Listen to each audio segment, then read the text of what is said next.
Hello everyone.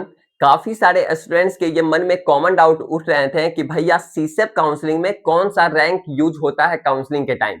क्या हम लोगों का सीआरएल रैंक यूज होता है यानी ऑल इंडिया रैंक यूज किया जाता है, या फिर हम लोगों का कैटेगरी वाइज जो रैंक होता है यानी ईडब्ल्यूएस कैटेगरी का रैंक हो गया, एससी का हो गया, एसटी का हो गया, ओबीसी का हो गया, क्या कैटेगरी वाइज रैंक को यूज किया जाता है या फिर हम लोगों का ऑल इंडिया रैंक यूज किया जाता है सीसेप काउंसलिंग में।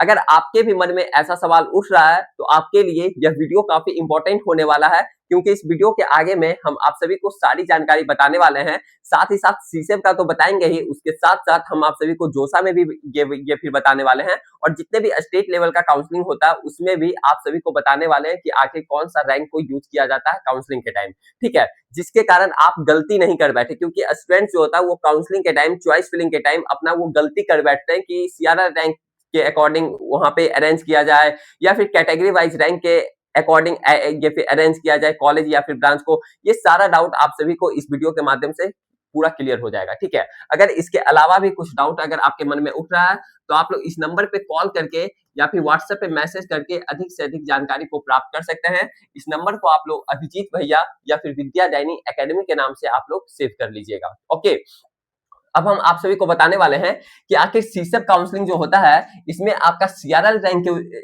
रैंक को यूज किया जाता है या फिर आपका कैटेगरी वाइज रैंक को यूज किया जाता है।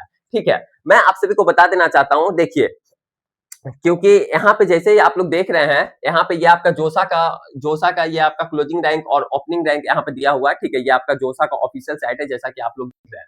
मान लिया जाए अगर कोई भी आपका एनआईटी हो गया, कोई भी आपका ट्रिपल आईटी हो गया, जो भी हो गया, ठीक है, सपोज दैट अगर यहीं पे बात करते हैं एनआईटी श्रीनगर का ही बात करते हैं। ओके, इंफॉर्मेशन टेक्नोलॉजी का बात करते हैं, ये आपका जोसा का है। ओके, ये आपका किसका है? जोसा का है। ओके, तो जोसा में क्या होता है कि 8000, जैसे कि आपका ये एससी कैटेगरी है, यहाँ पे कैटेगरी वाइज मेंशन है, एससी कैटेगरी अदर स्टेट से है, तो ये जो आपका 8704 जो रैंक है, ये आपका कौन सा रैंक है पता है? ये आपका सीआरएल रैंक नहीं है, यानी ऑल इंडिया रैंक के अकॉर्डिंग इनको सीट्स यहाँ पे नहीं मिला है, इनको ये कैटेगरी वाइज रैंक के अकॉर्डिंग यहाँ पे सीट्स मिला, कैटेगरी वाइज। ओके, ये जो है 8704 जो है इनका ये कैटेगरी रैंक है।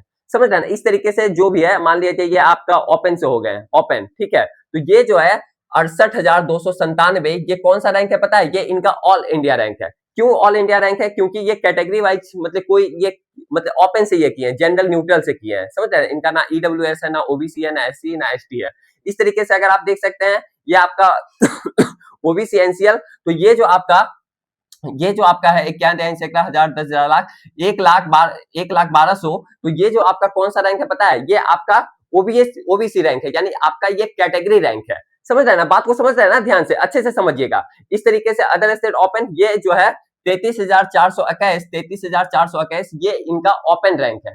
समझ रहे हैं ना? ओपन रैंक है यानी इनका सीआरएल है। इस तरीके से कोई भी आप एनआईटी में देख सकते हैं, कहीं कुछ दिक्कत नहीं है। आप लोग और भी ऊपर चले जाइए, मान लिया जाए अगर, ठीक है, अब जैसे कि ये आ गया एनआईटी हमीरपुर, तो एनआईटी हमीरपुर में जो एससी है ये आपका 6461 जो है, ये आपका जो आपका क्लोजिंग रैंक यहाँ पे मेंशन है, ये आपका कैटेगरी रैंक है, कैटेगरी रैंक। इस तरीके से अगर हम चलते हैं आपका, अब मान लिया जाए सीसेप में, तो सीसेप में क्या होता है पता है? सीसेप का है ये, ठीक है, पिछले साल का डाटा है, 2024-2025 का होगा शायद। ओके, जो भी है यहाँ पे हम आप सभी को बताने वाले हैं। जैसे कि एनआईटी हमीरपुर, तो सिविल इंजीनियरिंग जो यहाँ पे मिला है ना अदर एससी कैटेगरी का, तो ये जो 2,30,629 जो ये आपका रैंक है एससी कैटेगरी का, ये तो सीआरएल रैंक है, ये सीआरएल रैंक है, लेकिन इनको यहाँ पे सीट टाइप का बेनिफिट्स मिला है, यानी कैटेगरी का बेनिफिट्स यहाँ पे मिलता है।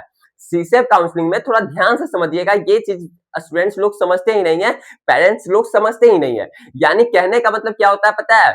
कि आपका सीसेप काउंसलिंग में क्या होता है कि आपको सीआरएल रैंक के अकॉर्डिंग ही सीट मिलता है, लेकिन वहां पे आपका कैटेगरी का भी काफी ज्यादा ये बेनिफिट्स मिलता है, यानी आपको रिजर्वेशन मिलता है। क्योंकि हर एक एनआईटीज में, हर एक ट्रिपल आईटीज में कुछ कुछ कैटेगरी का आपका रिजर्वेशन होता है। समझ रहे हैं? हर एक एनआईटीज में। ओके, तो जैसे कि मान लीजिए ये ओपन कैटेगरी है, तो ये जो 29,358 है, समझ रहे हैं? जैसे कि यही चीज हम आपको एग्जाम्पल के तौर पर ही बता देते हैं।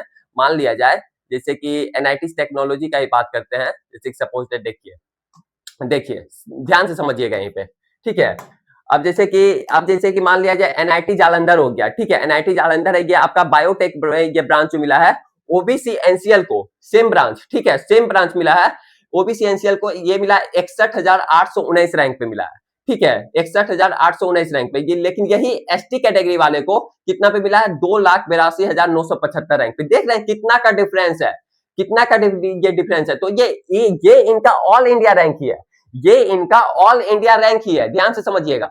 ये भी इनका ऑल इंडिया रैंक ही है, लेकिन यहाँ पे कैटेगरी का इनको बेनिफिट्स मिल चुका है। यहाँ पे इनको कैटेगरी का बेनिफिट्स मिल चुका है। देख रहे हैं कितना का डिफरेंस है, 61,000 कहां पे 2,42,975।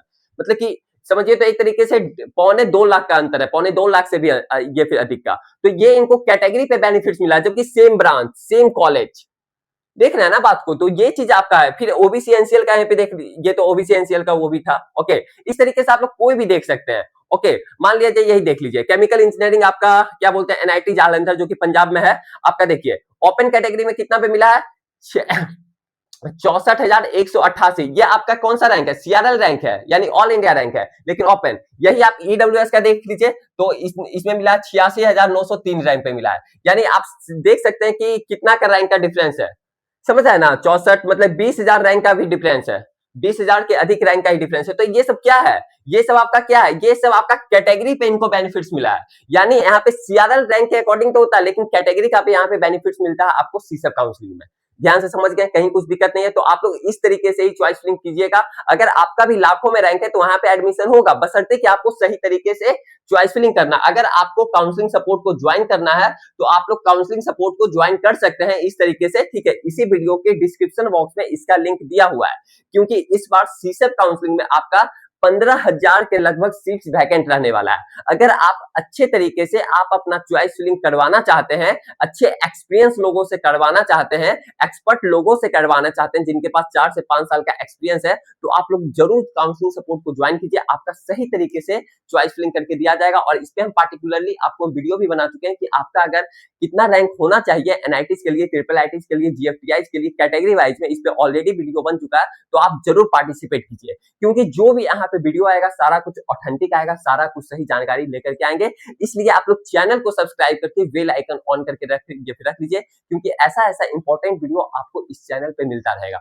और जो भी अगर आपको डाउट है तो आप लोग इस नंबर पे कॉल करके अधिक से अधिक जानकारी को आप लोग प्राप्त कर सकते हैं। अगला वीडियो किस टॉपिक पे चाहिए आप लोग कमेंट सेक्शन में कमेंट करके जरूर बताइएगा। फिर मिलते हैं आप सभी के साथ आगे आने वाला वीडियो में। Bye bye, take care.